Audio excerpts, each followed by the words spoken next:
যে বিভিন্ন সংগঠনের যে ক্লাবগুলো রয়েছে সেই ক্লাবগুলোর আপনাদের আর্থিক সমস্যা রয়েছে, আপনারা ইতিমধ্যে বলেছেন, এবং সেই সমস্যাগুলো সমাধানের জন্য ইতিমধ্যে আমরা বিশেষ কিছু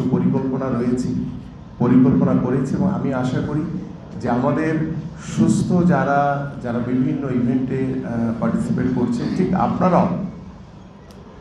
সেই জায়গাগুলোর ভিতরে আপনাদেরকে অন্তর্ভুক্ত করার একটি আশা আমি ব্যক্ত করছি যে ইনশাল্লাহ আপনাদেরকেও আমাদের সেই আর্থিক ভাবে আপনাদেরকে স্বাবলম্বী করা, আপনাদের বিশেষ চাহিদা সম্পন্ন যারা ব্যক্তিবর্গ রয়েছেন, যারা দেশের জন্য খেলছেন, তাদেরকেও আমরা বিশেষ করে, আমি ইতিমধ্যে আমাদের সচিব মহোদয়কে বলেছি যে আমরা যেহেতু আগামী বাংলাদেশে খেলোয়াড়দেরকে পেশা হিসেবে প্রতিষ্ঠিত করতে চাই, খেলাধুলাকে পেশা হিসেবে প্রতিষ্ঠিত করতে চাই, আমরা সবাইকে একটি বেতন কাঠামোর ভিতরে আনতে চাই। এই ক্ষেত্রে আমরা আপনাদের যারা বিশেষ চাহিদা সম্পন্ন, যারা বাংলাদেশের হয়ে রিপ্রেজেন্ট করছেন,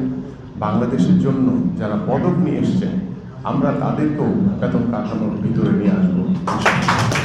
এবং আমাদের যে বিষয়গুলো রয়েছে, আপনাদের বিভিন্ন ক্লাবগুলোর যে সাংগঠনিকভাবে কিছু পরিকল্পনার বিষয় আপনাদের ভিতরে দেখলাম যে কিছু মতবিরোধ রয়েছে,